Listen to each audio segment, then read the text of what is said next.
देखो शिखरे आपणଙ୍କୁ स्वागत। आज मु आपणଙ୍କ ପାଇଁ ନେଇ ଆସିଛି देश विदेशर 30 टी गुरुत्वपूर्ण खबर। आपणଙ୍କୁ अनुरोध भिडियोटी को संपूर्ण देखिबे। नंबर 1 शीघ्र पैठ करंतु ट्रैफिक फाइन नहेले रद्द हेबो ड्राइविंग लाइसेंस। 3 मासरे ट्रैफिक ई चालान पैठ करिबाकू पड़िबो। चालान नदेले चालकଙ୍କ ड्राइविंग लाइसेंस रद्द करिबाकू निष्पत्ति नैछंती सरकार। यह व्यतीत जो माने एक आर्थिक वर्ष रे लाल सिग्नल डेइबा किंबा विपदपूर्ण ड्राइविंग पई 3 थरु अधिक ई चालान ग्रहण करिसंती सेमानक लाइसेंस अति कम रे 3 मास पई जबत करा जाई पारे बोली जानिबाकू मिलिछि। सेहीपरि जदि कोनोसी व्यक्तिक पूर्व आर्थिक वर्षरु अति कम रे 2टी विचाराधीन चालान अछि तेबे सरकार अधिक बीमा प्रीमियम को लिंक करिबा पई एक प्रक्रिया जारी करिथिबा सूचना मिलिछि। सरकारी तथ्य प्रकाश सेवा परे एही पदक्षेप निया जाइछि। नंबर 2 15 रु 20 दिन भितरे नुआ अबकारी नीति कहिले अबकारी मंत्री। 15 रु 20 दिन भितरे नुआ अबकारी नीति आसीबो। नुआ अबकारी नीति पई प्रस्तुति चूड़ांत पर्याय रे पहुंचीछि जोथि पई मासे पूर्ण अबकारी नीति वृद्धि कर जाइछि। मुख्यमंत्री अनुमोदन परे नुआ अबकारी नीति लागू हेबो एनी सूचना दैछंती आईन अबकारी मंत्री पृथ्वीराज हरिचंदन। नंबर 3 ओडिशा रे प्रथम झूला काचपोल वेदव्यास रे हेबो निर्माण। ओडिशा रे प्रथम झूला काचपोल निर्माण हेबाकू जाउछि राउरकेलार वेदव्यास ठारे। एही काचपोल एपरि निर्माण करा जिवो यात्री चालिकी गला बेले पाद तले ब्राह्मणी नदीर एक मनोरम दृश्य देखिपारे। यही प्रकल्प पई 35 कोटी टंका खर्च हेबो बोली आकलन कर जाइछि। ओडिशार पूर्त मंत्री पृथ्वीराज हरिचंदन यह रविवार दिन घोषणा करिसंती। राउरकेला दिवस उत्सव रे भाषण देई मंत्री कहिसंती जे एही प्रकल्पर भित्तिप्रस्तर मे मासरे स्थापन करा जिवो। यह व्यतीत ट्रैफिक भीड़ कम करिबा पई सहर चारिपाखरे 100 किलोमीटर लंब रिंग रोड विकसित करा जिवो। राउरकेला को जलेश्वर सहित संजोग करिबा पई एक 4 लेन हाईवे निर्माण करा जिवो जहा सुगम गमनागमन को सहज करिवो। नंबर 4 राज्य रे तयारी हेबो 6500 किलोमीटर रास्ता कहिले मंत्री। राज्य रे तयारी हेबो 6500 किलोमीटर रास्ता। आसंता 3 वर्ष रे तयारी हेबो 15000 किलोमीटर रास्ता। एने एनएचएआई एवं राज्य राजपथ प्रकल्प गुड़िकर समीक्षा पर सूचना दैछंती पूर्त मंत्री पृथ्वीराज हरिचंदन। एनएचएआई प्रकल्प और भविष्य रे राज्य राजपथर जो प्रकल्प हेबो से नहीं वरिष्ठ अधिकारी पूर्त मंत्री श्री हरिचंदन समीक्षा करथिले। आसंता 3 वर्ष रे 2 लाख कोटी रु अधिक टंका 15000 किलोमीटर रास्ता हेबो। सेहीपरि एप्रिल 1 रु नुआ आर्थिक वर्ष रे 6500 किलोमीटर रास्ता काम सारिबाको लक्ष्य रखा जाइछि बोली मंत्री कहिसंती। यह व्यवस्थित भाव में हेबा नै आलोचना होइछि। 2-3 दिन पर विधानसभा रे राज्य राजपथ प्राधिकरण बिल आसीबो बोली पूर्त मंत्री कहिसंती। पाग सूचना आहुरी 2 दिन ग्रीष्म प्रवाह एप्रिल 2 पर कालबैशाखी वर्षा संभावना आउ 2 दिन जाड़िबो। प्रचंड ग्रीष्म प्रवाह जोगु कलबल हेउछंती राज्यवासी। एप्रिल 2 पर कालबैशाखी वर्षा संभावना रहिछि। एप्रिल 2 रु 5 तारिख पर्यंत राज्यर विभिन्न अंचल रे हालुकरू मध्यम धरणर वर्षा संभावना रहिछि। विशेषकर दक्षिण ओडिशा रे वर्षा संभावना रहिछि। तेबे एप्रिल 2 पूर्वरु दिन तापमात्रा 1 वा 2 डिग्री ह्रास पाइबा संभावना थिबा आकलन करिछि आंचलिक पाणीपाग विज्ञान केन्द्र। 2 तारिख रे कोरापुट और मालकानगिरी किछि स्थान रे स्वल्प वर्षा होई पारे। 3 तारिख रे कोरापुट मालकानगिरी रायगढ़ नवरंगपुर और कलाहांडी रे स्वल्प वर्षा संभावना अछि। 4 तारिख रे कोरापुट मालकानगिरी रायगढ़ नवरंगपुर कलाहांडी और गजपति रे वर्षा हेबो। जगतसिंहपुर पुरी और गंजाम रे वर्षा संभावना अछि। नंबर 6 निधि तिवारी हेले प्रधानमंत्री मोदी व्यक्तिगत सचिव। प्रधानमंत्री नरेंद्र मोदी व्यक्तिगत सचिव बा पीएस पदवी रे भारतीय विदेश सेवा अधिकारी निधि तिवारी को नियुक्ति मिली। 2014 बैच अधिकारी निधि तिवारी एपर्यंत प्रधानमंत्री कार्यालय रे उपसचिव रूपे कार्यरत थिले। तेबे तांको प्रधानमंत्री पीएस भावे नियुक्त कराइथिबा नै कर्मचारी और तालीम विभाग सूचित करिसंती। नंबर 7 47 औषधर नमूना क्वालिटी टेस्ट रे फेल। भारत में औषध क्वालिटी जांच रे एक बड़ कथा सामना को आसीछि। केंद्रीय औषधीय परीक्षण प्रयोगशाला द्वारा करा जाइथिबा ताजा सर्वेक्षण रे 47 औषध नमूना रे मानक क्वालिटी मिली नाही। एही सब औषध नमूना रे विटामिन सप्लीमेंट एंटीबायोटिक्स और एंटासिड भली साधारण रे व्यवहार रे आसुथिबा औषध रहिछि। स्वास्थ्य मंत्रालयर अनुसार एनएसक्यू भावे चिन्हट करा जाइथिबा औषधर सैंपल को एगुड़िकर निर्दिष्ट क्वालिटी मानक रे विफलता आधार रे चिन्हट करा जाए। नंबर 8 आसिला खुशी खबर पीएफ उठाण सीमा 5 लाख को वृद्धि। ईपीएफओ अग्रिम अर्थ उठाण वर्तमान 1 लाख टंकारु 5 गुण वृद्धि करने को केंद्र सरकार निष्पत्ति नैछंती। एही संशोधन द्वारा एहार कोटी कोटी सदस्यों जीवन को सहज करिबारे साहाय्य करिवो। मार्च 28 रे श्रीनगर में अनुष्ठित 113तम बैठक में ईपीएफओ केंद्रीय भविष्य नीति पांठी कमिशनर रमेश कृष्णमूर्ति जोग देइथिले। एबे एही सुपारिश सीबीटी रो अनुमोदन पई पठाजिवो। एथिरे मे शेष सुधा यूपीआई आधारित पीएफ उठाण आरंभ करने नहीं ईपीएफओ निष्पत्ति नैछंती। मे 2024 रे ईपीएफओ एडवांस क्लेम सीमार ऑटो सेटलमेंट को 50,000 टंकारु 1 लाख टंका को वृद्धि करिथिला। ईपीएफओ शिक्षा विवाह एवं आवास भड़ी आउ 3टी वर्ग पई आगुआ दाबीर ऑटोमोड सेटलमेंट आरंभ करिछि। नंबर 9 मंत्री मुकेश महालिंगଙ୍କ विरोध जाति प्रमाणपत्र जालियाती अभियोग आनिला कांग्रेस। ओडिशा कांग्रेस कैबिनेट मंत्री मुकेश महालिंगଙ୍କ विरोध में गुरुतर अभियोग आनिछि। मंत्री निजर जाति प्रमाणपत्र जालियाती करी हासिल करिसंती बोली दल अभियोग करिछि। सोमवार एक सांबादिक सम्मेलन में कांग्रेस नेता माने दाबी करिसंती जे मुकेश महालिंग 2002 मसीह अन्य एक संप्रदाय आसीथिबा सत्वे जातिगत तालिकाभुक्त एससी प्रमाणपत्र मिछरे पाइछंती। यह पूर्व से स्कूल और कॉलेज शिक्षा समय एवं चाकरी पाई मिछ कागजपत्र व्यवहार करिथिबा कांग्रेस अभियोग करिछि। दल एही मामला रे तुरंत तदंत दाबी करिछि एवं महालिंगं को विधायक पदरु अयोग्य घोषणा करने को बाचस्पति को अनुरोध करिछि। नंबर 10 औरंगजेबपुर एवं शिवाजी नगर। उत्तराखंड रे 17 स्थान बदलिला ना। उत्तराखंड 4टी जिलार 17 स्थान नाम परिवर्तन करा जाइछि। मुख्यमंत्री पुष्कर सिंह धामी हरिद्वार, डेहराडून, नैनीताल और उधम सिंह नगर जिला स्थित विभिन्न स्थानर नाम परिवर्तन निष्पत्ति उपरे मोहर मारिछंती। मुख्यमंत्री धामी कहिछंती जे एही सबु स्थानर नामकरण जनभावना और भारतीय संस्कृति एवं ऐतिह्य अनुरूप करा जाइछि। सरकार पक्षरु जारी लिस्ट अनुसार हरिद्वार जिलार औरंगजेबपुर ना शिवाजीनगर हेबो। सेहीपरि गाजीबालीर ना आर्यनगर, चांदपुर ना ज्योतिबा फुले नगर, मोहम्मदपुर जटर ना मोहनपुर जट, खानपुर कुर्सलीर ना आंबेडकर नगर, इद्रिसपुर ना नंदपुर, खानपुर ना श्री कृष्णपुर और अकबरपुर फाजलपुर ना विजयनगर रखा जाइछि। नंबर 11 स्थिति एवं भयंकर। एप्रिल रु जून अग्निवर्षा हो जातु सतर्क। भारत में एप्रिल रु जून पर्यंत तापमात्रा स्वाभाविक ठारू अधिक रहिबो। मध्य पूर्व भारत एवं उत्तर पश्चिम समतल अंचल में अधिक भीषण ग्रीष्म प्रवाह हेबो बोली आईएमडी सोमवार सूचना दैछंती। आईएमडी मुख्य मृत्युंजय महापात्र एक सांबादिक सम्मेलन में कहिसंती जे पश्चिम एवं पूर्व भारतर किछि अंचल को छाड़देले भारतर अधिकांश स्थान में सर्वाधिक तापमात्रा स्वाभाविक ठारू अधिक रहिबो।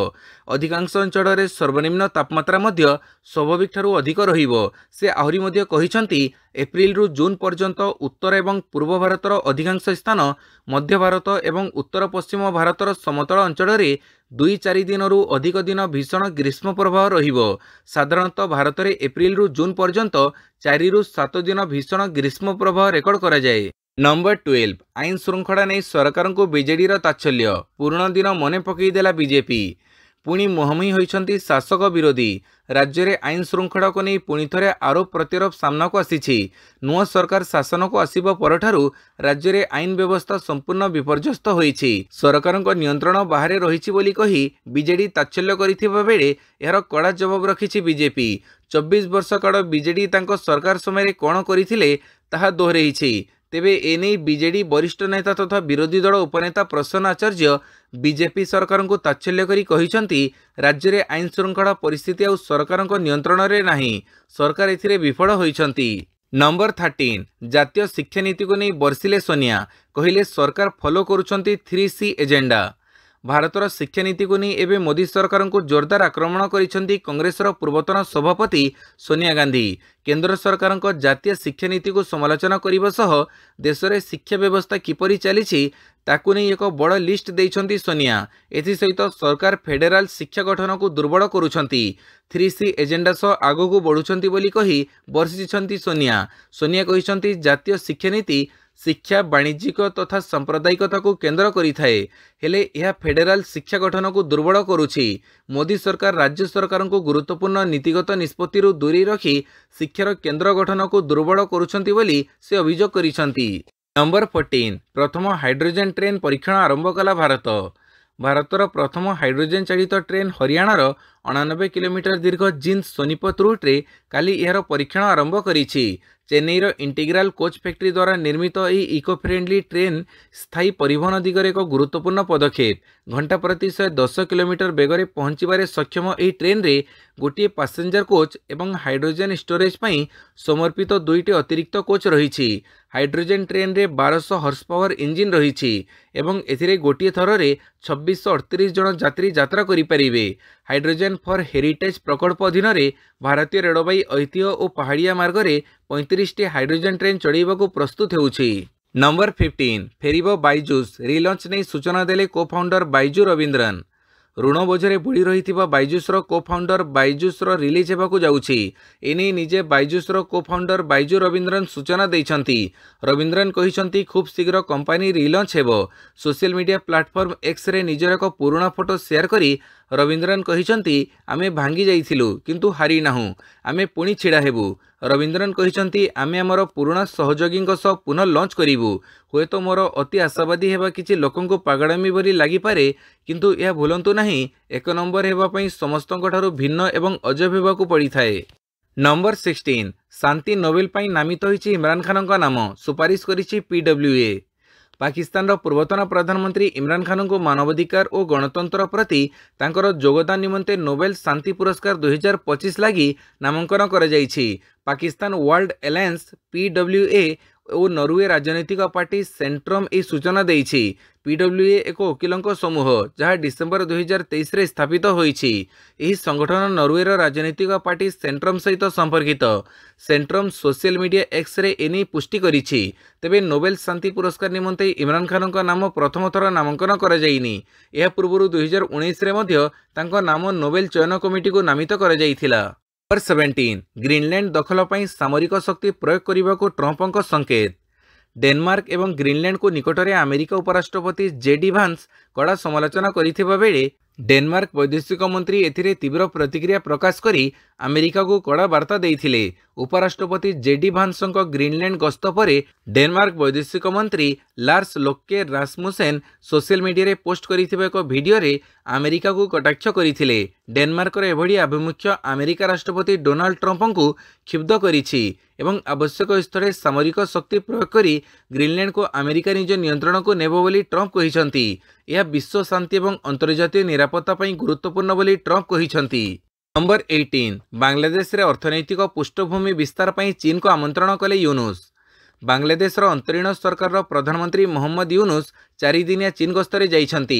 एही समय से चीन को बांग्लादेश रे अर्थनैतिक पृष्ठभूमि विस्तार पई आमंत्रण करिसंती।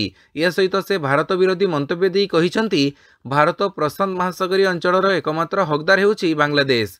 भारतर 7टी पूर्वांचल राज्य स्थलभाग द्वारा आबद्ध। भारत सही अंचल में पहुंची पारिबार कौनसी बाट नाही। बेजिंग पई एसबु अंचल मुक्त बोली यूनुस कहिथिबा एक वीडियो रे देखिबाकू मिलिछि। से आहुरी कहिसंती जे उक्त अंचल में बेजिंग जहाँ चाहिबो ताहा करि परिबो। बेजिंग निजर अर्थनैतिक विकास भी करि परिबो। नंबर 19 म्यांमार रे मृत्यु तांडव प्राण हरैलेनी 2000 रु अधिक। 28 मार्च रे म्यांमार को आसीथिबा भयंकर भूमिकंप रे मृत्यु संख्या बढ़िबारे लागिछि। शेष अपडेट अनुसार भूकंप रे मृत्यु संख्या 2056 को वृद्धि पाइछि। सेहीपरि 3900 रु अधिक लोक आहत होइछंती। प्राय 270 जन एबे भी निखोज रहिछंती। म्यांमार सेना सरकार सूचना देइछंती ध्वंसावशेष तले फसिथिबा लोकंको उद्धार करा जाउछि। प्रकृतिर तांडव रे मृत्युवरण करिथिबा लोकंका पई सेना सरकार एक सप्ताह राष्ट्रीय शोक घोषणा करिछंती। नंबर 20 प्रचंड रौद्रतापनी बीएमसी सजाग 10टी मुख्य ट्राफिक रे लागिला अस्थायी सेट। ताती को देखी बीएमसी आनी स्वतंत्र प्लान डेल्टा पटिया बिग बजार छक सीआरपी जाभियर नाल्को छक भली 10टी मुख्य ट्राफिक रे अस्थायी सेट लगा जाइछि। एथिसह एजी छकरे रहिबो एकमात्र बड़ स्थायी सेट। एजीर 4 मुख्य रास्ता रे रहिबो सेट जहाद्वारा ट्राफिक रे गाड़ी छिड़ा हेले छाई रे ठिया होई परिबे यात्री।